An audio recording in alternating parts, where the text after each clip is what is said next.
Thanks very much everyone for joining. I'm going to be talking about managing environments for scientists who code. I'm Harry Peaker. I'm a senior data scientist at Smart Data Foundry, and I've got a bit more of an intro on myself because it's a bit relevant to what I'm going to talk about today. I've got a background in mathematics, and I've worked as a data scientist with healthcare and financial data for over 10 years. Often that's been working in environments where the packages you can use or the tools you can use in general are a bit more strictly locked down, and coming to grips with the frustrations and difficulties of that.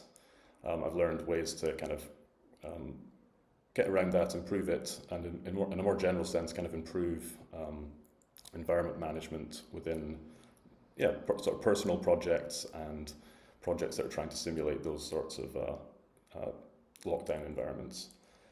I've learned R and Python sort of on the job, not during university. I did a little bit of R in linking to statistics for mathematics. But I guess the point of this is to say that I'm not a software engineer, I'm not a programmer, and a lot of the tools and points I'm going to be discussing here, I'm not doing so saying that I've got definitely the correct answer and the right solution for everyone to go away and use, but more sharing some strategies and some ways to move towards more reproducible code, more reproducible environments, and just a different kind of mindset when thinking about coding and environments. So a quick overview of what we're going to be talking about. So reproducibility is something that's talked about a lot in coding, and it's obviously very important, and this kind of comes initially, I think, from the idea of reproducibility or experiments in science, where you want to have a strictly controlled environment to run experiments in so they can be reproduced and added to the catalogue of scientific evidence. We're all doing science now, but in a slightly different way in using code, but we still need to make sure that these environments are controlled and that other people can create those environments and rerun our experiments or our analysis in the same environment that we did. It's important to point out that the idea of reproducibility, I don't think is strictly a yes or no thing. You can have something that's reproducible with a bit of documentation. You know, if you've got something that says do all these steps and then you're set up to be able to reproduce my project or my analysis, then that's one step along the way. Even better would be to say run this script and you're set up with a new environment to redo my analysis. And there's different further steps you can go along the road towards reproducibility. Managing different projects consistently.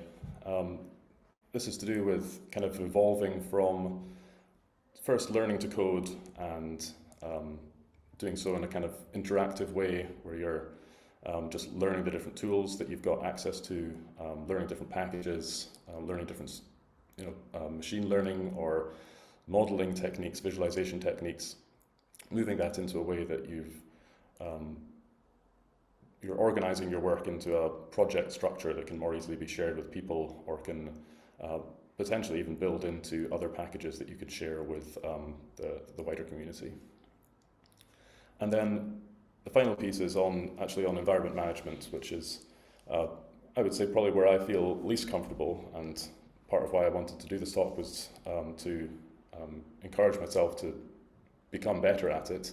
I'd say I'm more of an R user than a Python user, which we're going to discuss both. Python tends to be better in this space than R is, but R's come a long way, and there's some great tools now for making this a lot easier, which I'm going to show towards the end of the talk. So just a quick discussion on why we write code. So why have we chosen to learn a programming language like R or Python, rather than there's a whole load of more sort of business analysis tools or tools that out of the box will give you great results in a lot of analysis. And that's to give us ourselves more flexibility. We've probably got to the point where there's things we want to do with the tools that are given to us that they don't quite succeed in doing. And coding allows you to be much more flexible. You can write your own solutions. And there's a large community around that which are probably trying to solve similar kind of problems to you. And you can take their code and edit it and collaborate with people to create new solutions. It's also important to automate common tasks. So a lot of us have probably found that we've might be in a situation with many small data files and we want to combine them. That's the kind of task that you can write that would take a long time to do manually, but you can write some code to do very quickly. And also handling sort of more complex data, maybe sometimes larger, sometimes just more complex. So a lot of tools are very good at handling kind of tabular data, but once you get into more complex data types, then you want to start using tools that have the capability of handling that sort of data. And then finally, what we're going to be focusing on a lot here is creating reproducible analysis. And I guess, another point to say that fundamentally we're writing code to answer the questions we're interested in. And if you've already got workflows, I'm sure we all have many things we've tried and things that have succeeded and things that haven't. If you've got things that work, then I'm certainly not saying to drop them, but hopefully some of what we're going to discuss here is ways to take those processes and improve upon them. So why R and Python? I'm assuming some of you on the call will already be R and Python users. And it's something that comes up often as the languages that people learn if you're in academia or you're coming to programming maybe with a technical background but not strictly a software development background. And one thing is that they're interactive, they don't need to be compiled. You can get yourself into a console. There's good IDEs available that allow you to just load in data, play around with it, and go from there. There's also great communities behind both of these languages which are producing excellent packages, which we're going to talk about a lot later. And these can do all sorts of things like working with data, doing statistical modeling, visualization, and there's a lot of very bespoke packages specific to certain research domains, which also have great community support. Quick point on the data I'm using. So I've really been enjoying the Palmer Penguins dataset. Recently it's available both in R and Python. It's a great alternative to Iris for just kind of toy examples and testing things out. So it's a very kind of low friction way to get some data available for testing. So a bit more detail on why R and Python. So I want to go through a kind of a toy example, but a typical workflow of using R and Python. So they're both very good at reading in data and displaying data. A quick point here is actually I'm working in, develop these slides in Quarto, which Mike Spencer, our principal data scientist, will be doing a more focused talk on next week. And one of the cool things you can do with this is create these slides with embedded code, much like R Markdown or Jupyter. But something I've been really keen to try out is this mixing of R and Python together, which is just really, really cool to see, I think. Anyway, that's not the topic of this, but just a little bit of extra stuff to focus on while we're going through. So these in 2 lines of code, we can easily load in some data and display it in a nice way in the console. that's going to be a typical way you're starting a lot of analysis, getting some data and just beginning to explore. Then you might want to do some visualizations, and again you can load in a couple of libraries in R or a couple of libraries in Python, and in 5 to 7 lines of code you've got some publication quality visualizations. You'd want to do more probably before you publish these, but yeah, it's amazing really how few lines of code you need to get to this point. And similarly for modeling, you load in a couple libraries, a couple lines of code that you write yourself to produce a statistical model, both in, again, R and Python.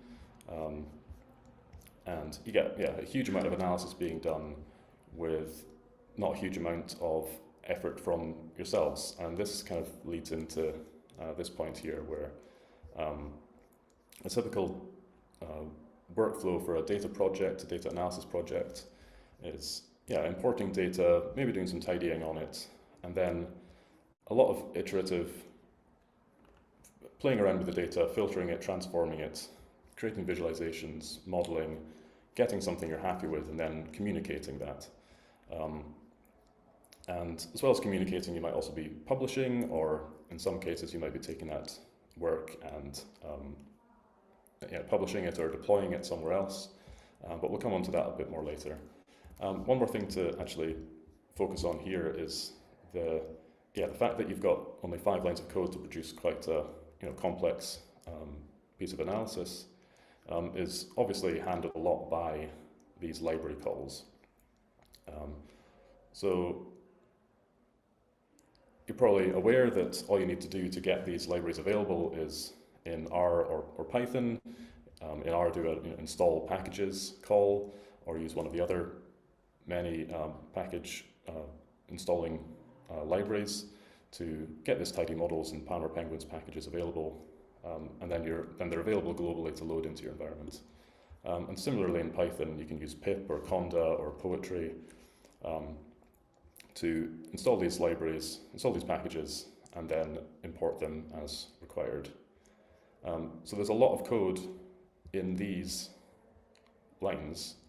They're just not explicit to our project. They're part of another project, and we're relying on them doing a lot of the heavy lifting for us, which is a great thing. It's back to the point of the community. There's a great community being built up on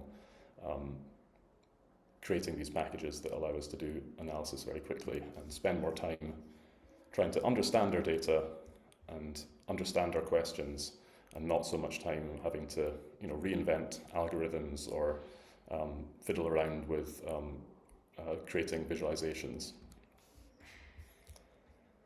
So what are some of the things that get in the way of actually understanding the questions that we're working on, the stuff that we're really interested in? A common thing that comes up is that you spend on a data analysis project 90% of your time on data wrangling, which in some cases is true, but for me, I think something I spend possibly more time on now is thinking about how you create a project that is ready to be shared with other people. So creating a project in such a way that someone else can check out your code and it just runs. They can just pick up where you left off and start working. And in some cases that's going to be just yourself or myself. I've worked on something 6 months ago, I've got something ready, I've bundled it up and said, right, that's done. Come back to it 6 months later. Sometimes I can just check it out and it runs. Other times I realize, there was some stuff I hadn't properly documented or figured out that prevents me from just kind of letting it run immediately. So yeah, things like setting up an environment that you're comfortable working in, so you're not kind of battling against the environment. Tackling these works on my machine bugs, where if there's 2 people collaborating on one project, you've got the exact same code, runs on one person's machine, it doesn't run on someone else's. It's a very frustrating thing to try and resolve, and it's to do with the environment that you're running in. You're not necessarily running your analysis in the exact same environment. And resolving all these issues makes it much easier for others to continue contributing to a larger project. So So this is where we come into some ideas for a project-based workflow. So I mentioned that R and Python are great for working interactively with data and visualizations and modeling. And you can do all that kind of globally. You can just start up an R session, you can start up a Python session, or you can start up R in RStudio, start up Python using Jupyter, and you can just point to some data, load it in, and get working. But a little bit of setting up of structure beforehand can help tremendously in making sure that that's something that other people are going to be able to pick up and contribute to. And that might just be yourself. You might have multiple projects ongoing. You've got multiple analyses that you want to work on, and you want to keep those separated in different places. And you also want to make sure that people can, like I said before, just check out your code, rerun it with the same environment, get the same results. So how do we do that? And some of this is coming from Hadley Wickham's, who's a very prolific developer in the R space. R for data science is, how do you start working in this project-based workflow? And he says you need to decide what the source of truth is and where your analysis lives. And then ideally your code should be able to run end-to-end with minimal additional input. So if you've got some script, you don't want to have to kind of go through editing it as every time you rerun it to get different things to work. You just want to be able to run through it and maybe edit things in a config or point it to a different set of data. Any outputs or intermediate results you've got should be easy to recreate. And so that your code should kind of act as a recipe. So I'm not interested in the outputs as such. I'm more interested in what the code was that created that output. And so no matter what point you're coming to the project at, you can always recreate what's been done before and work from there. So I'm going to do a quick jump into R to demonstrate some of that now. Right, I'm now in RStudio. Please shout if you're not seeing RStudio, but I'll just go from here. So currently I'm in the global environment in RStudio. I don't have a project or anything open. And I can, as I say, I can still run code. I can do stuff in the console. I can load in libraries that I've got installed in my on my laptop, and I can write scripts. I can save these wherever I want to on my system. But there's no clear place where this code lives. So we're just sitting in our home directory. R has tools for navigating around with, you can see what your working directory is. You can set your working directory to something else, although that's something I would recommend against generally. And instead what you should do is, if you're starting a new project, use R's R project system. And you can manage all this through the IDE. There are ways to do it programmatically as well. So I can say, new project, started a new directory. Something useful to go into is that the RStudio does offer you lots of template projects, so depending on what you're working on, these can be very useful to get you started. But at the moment, we just want to create something to test. So this takes me to a new folder, empty folder. It's got a little bit of setup here. There's an rproj file which basically just manages what your working directory was going to be among some other project-specific settings. So now when I say get working directory, we're now in this directory that the project was created in, and we can do all the same things as before. create scripts, load in libraries. We can load in all the libraries from our global environment. This will become important later on. But yeah, currently we've created a new project. We've still got all our libraries that we've installed elsewhere, and we can load those, we can write scripts.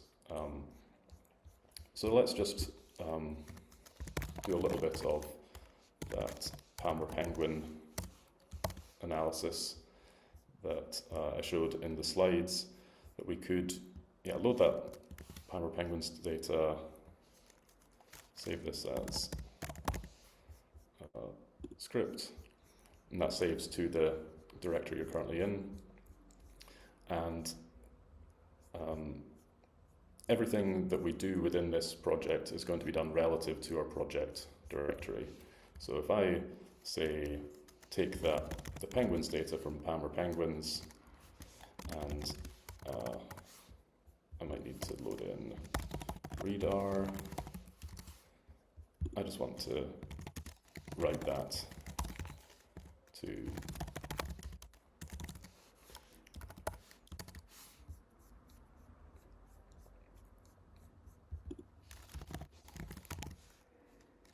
then we're still in this project directory. I might need to refresh this before it'll show up. But yeah, that just loads directly to the project that I'm currently working in. And if I continue adding some analysis here, so maybe I want to do what we did before. We loaded ggplot.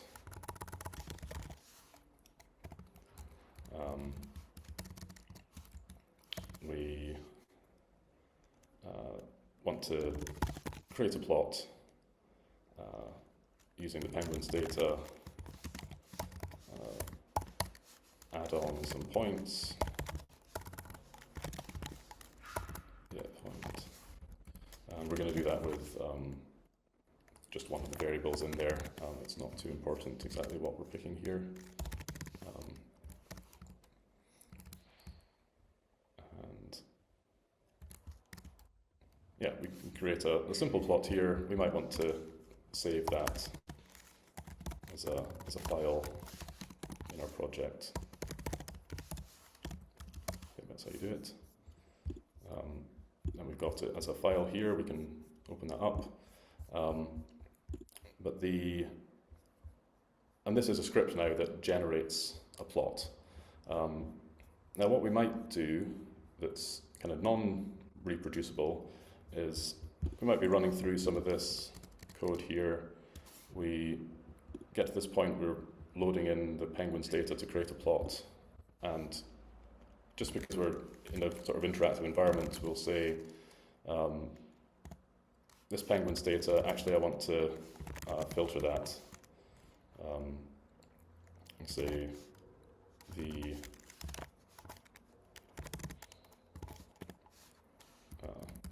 let's do this.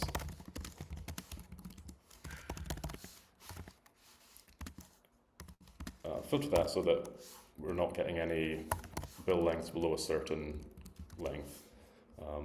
That's still going to be everything, but let's just, so again, yeah, we're in an interactive environment, we can do things like this, just have a look at the data.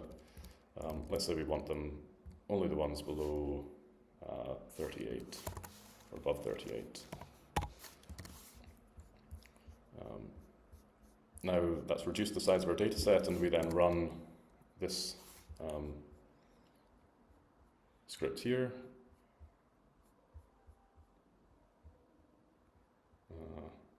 Oh yeah, it's created a new plot. Now this plot's changed because I've filtered the data and created something new. Now what we should really do in a reproducible workflow is take that code that we did here, filtering, if that's something we want to have as something we run regularly, and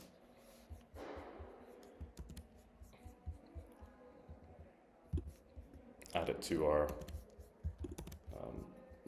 script. And then when this file is sourced, it's going to do that same analysis but not in a kind of interactive way. It's doing it in a way that's saved, and it's going to be consistent across environments. So yeah, a very simple example, but hopefully gives some useful stuff as to how to organize projects into, how to organize your work into projects. And I guess the key takeaways are that you've got a fixed working directory. Everything you're doing is done relative to that working directory. So you could have extra directories in here holding data or outputs. And whenever you refer to these, it's just done so relative to your project directory.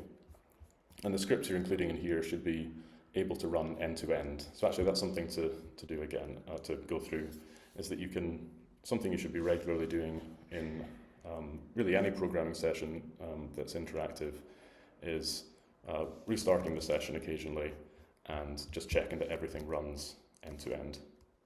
You can do that line by line or just by running the file or sourcing the file, and so that you're making sure that the code you're maintaining is the source of truth and not the outputs, so that if someone else checks out this code and runs what you've written, they're getting the same results. There's not some hidden step being done kind of behind the scenes.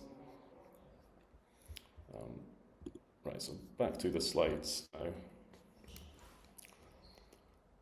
And moving on to something more specific to environments and not just how you're organizing your projects. So you might recognize this, or at least the style. This is from XKCD, Randall Munroe, a comic that's been going for a long time with kind of software engineer or data science-y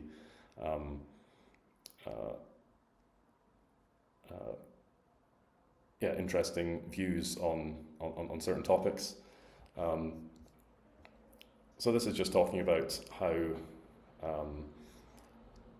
any software you're building nowadays is being built upon a huge stack of stuff that's come before it. And you can probably consider this in a more abstract sense as well, that any kind of endeavor you're doing, any research you're doing, is you're building on top of a huge amount of prior knowledge. But in the software development world, it's more actual, I guess, physical stack as well. There's these are things that you can go and look at the code for. So in our case, we're going to be thinking, well, we've got a block that's R here. We've maybe got some blocks that are, what was I loading in, like ggplot. I can't draw very well with a mouse, but and the stuff that we're building is just those extra lines on top, that we're building some block that sits at the top of all this. And there's a whole lot of stuff below it that we want to communicate to other people who are coming to contribute to our projects. But the answer clearly isn't to include all of this extra complexity in our projects. We only want to have to worry about what's happening here.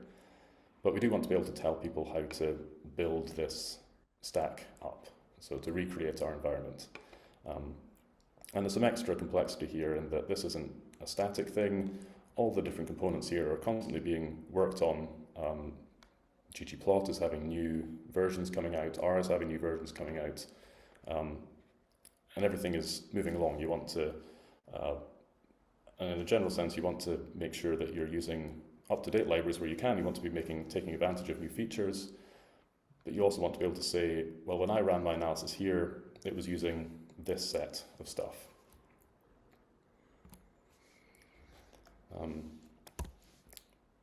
So reproducible environments, kind of similarly to how I was saying code in your project, you should think of as a recipe that's creating your outputs, and not the outputs themselves, is that you want to create a recipe to recreate that environment as well.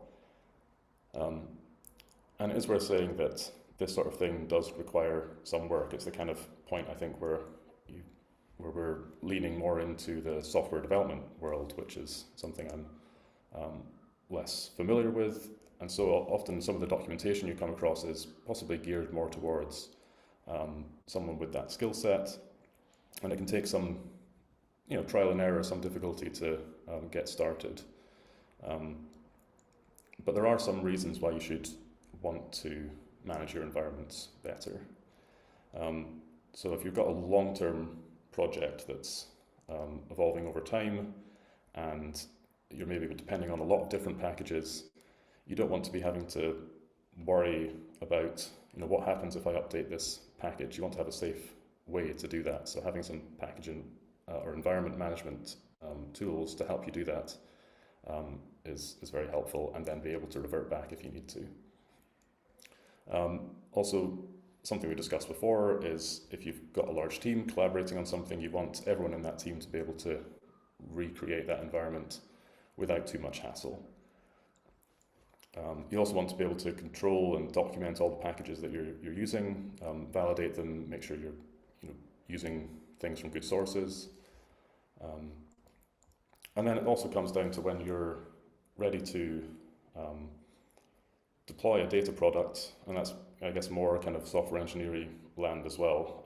You're deploying something that is no longer going to be running on your machine, is actually going to be running somewhere else. You want to be able to say, well, what do both those environments look like? And you want to be able to try and get them as close to each other as possible.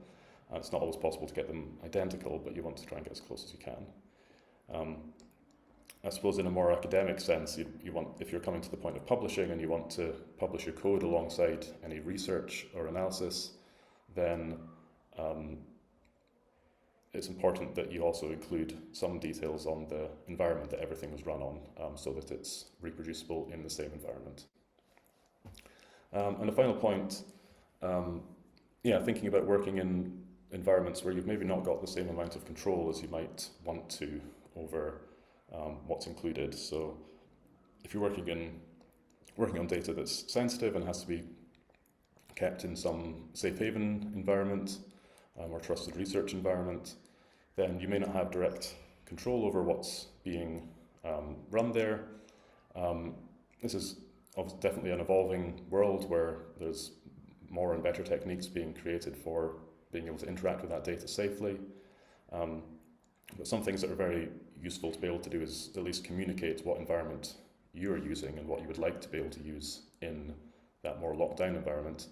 And if there's cases where you can't create exactly what you want, possibly being able to create a simulation of the more limited lockdown environment yourself, where you can work with that on a project, so that when you do start working in that more lockdown environment, everything works as you expect it to. So I said right back at the beginning, this isn't a sort of yes or no thing. It's not. You're not either. You don't have to go from 0 to 100. You can start quite simple with managing your environment. So something very easy to do in any project is just regularly print out your session info to see what packages you've currently got. And so R lets you do this directly from the console with session info.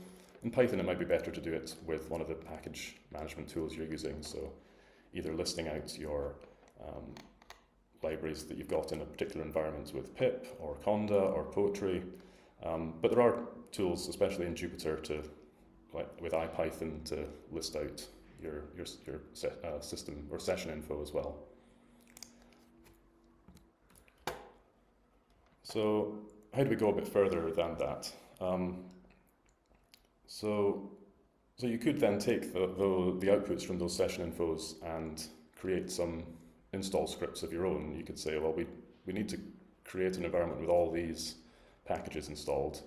Let's just write an install script that everyone checking out the library can run that uses the tools I'm familiar with, install.packages or conda install, pip install.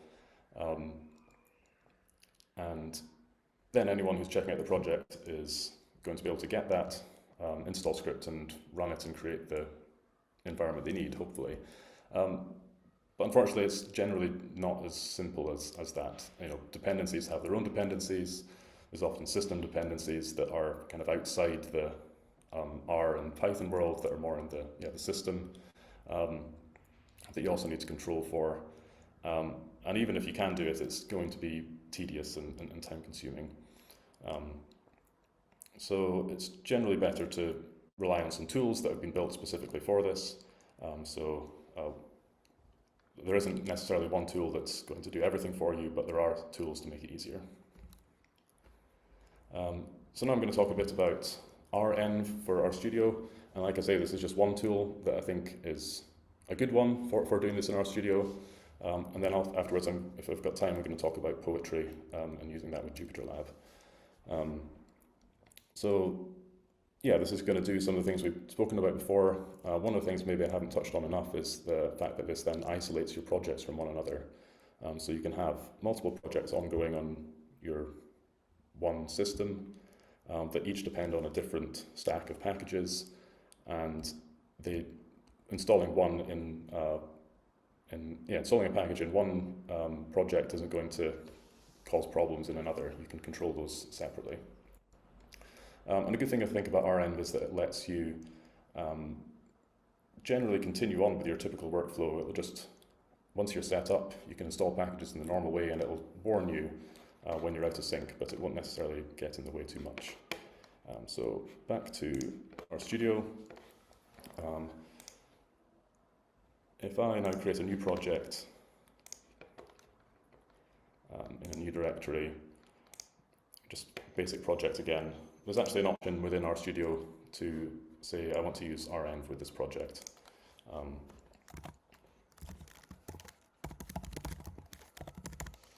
And give the directory a name. Then what this does is sets you up with a little bit more template in your project. The most important of which I think really to look at is this lock file. So this is listing at the moment, very simple, listing your R version, listing your packages.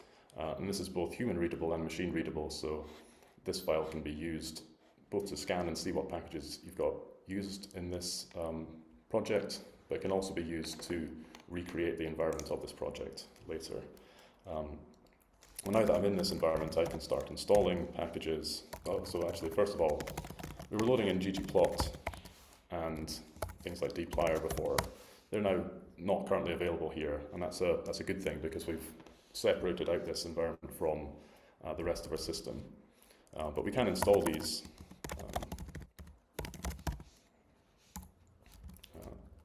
using the normal method in R.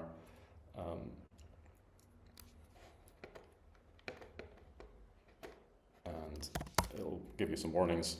And what's actually been done here is I've already got these installed on my system, and it's just linking them from a cache. So you're not cluttering up your machine with extra packages, but you are separating projects out from each other. Then once you've done that, there's a little bit of management to do where you can say REnv snapshot.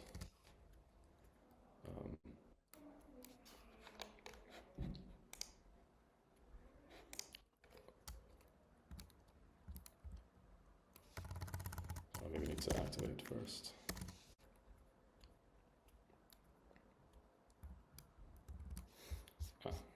Let's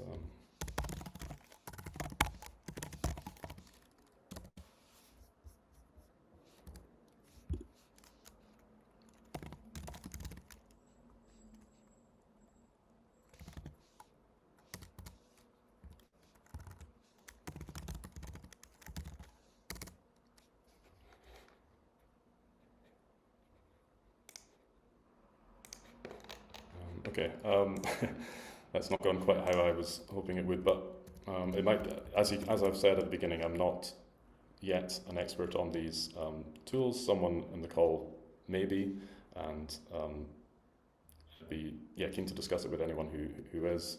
I did have this written down, but REnv.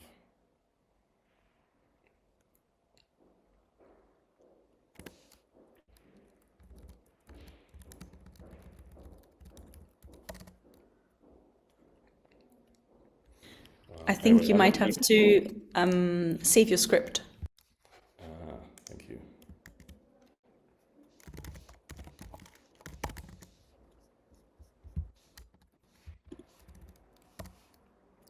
Perfect. Thank you very much for that.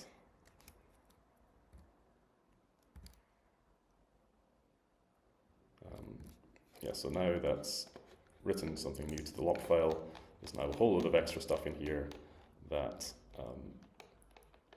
yeah, checking that we've used the renv package, and that can now be, if someone else was to take this project, they could rebuild this with all those dependencies with the same versions. And I promise this is the sort of thing that's easier to work with than it is to demonstrate, I suppose. If you were in a normal project and you were working away, you'd be just editing your scripts as normal, installing packages when you need them, and it all kind of happens in the background. Can I just do a quick check for time? I'm aware we're wanting to leave some time for questions.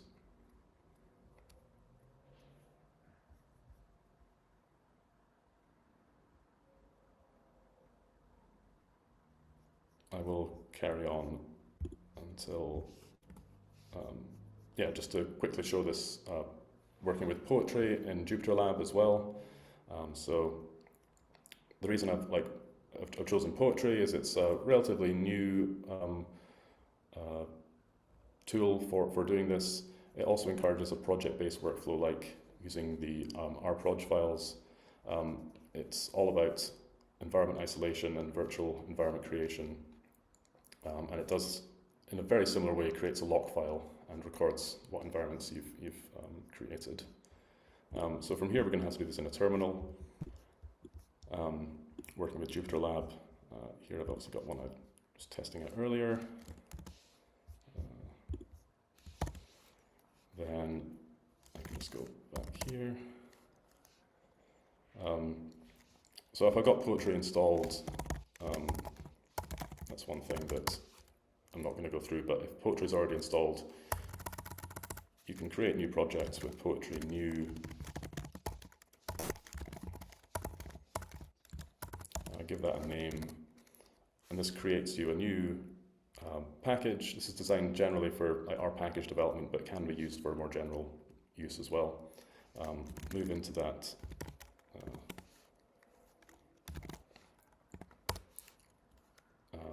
directory. Then from here, I want to install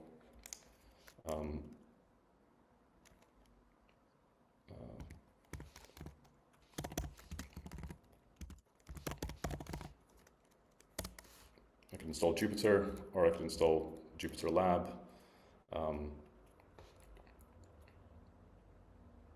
These things have a lot of dependencies, but yeah, if you want to use Jupyter in a sort of lockdown environment, then that's fine. And then from within poetry run Jupyter Lab.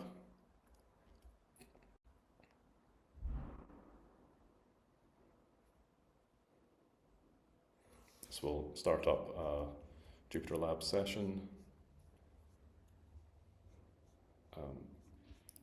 And yeah, from here you can start creating scripts. You see you're in a new project directory as before. You've got your poetry lock file that's tracking any dependencies you continue to add. And I'm going to stop the demo there because I think this again is something that's easier to discuss and use than it is to directly demonstrate, but I'll just go back to the slides. Over in here.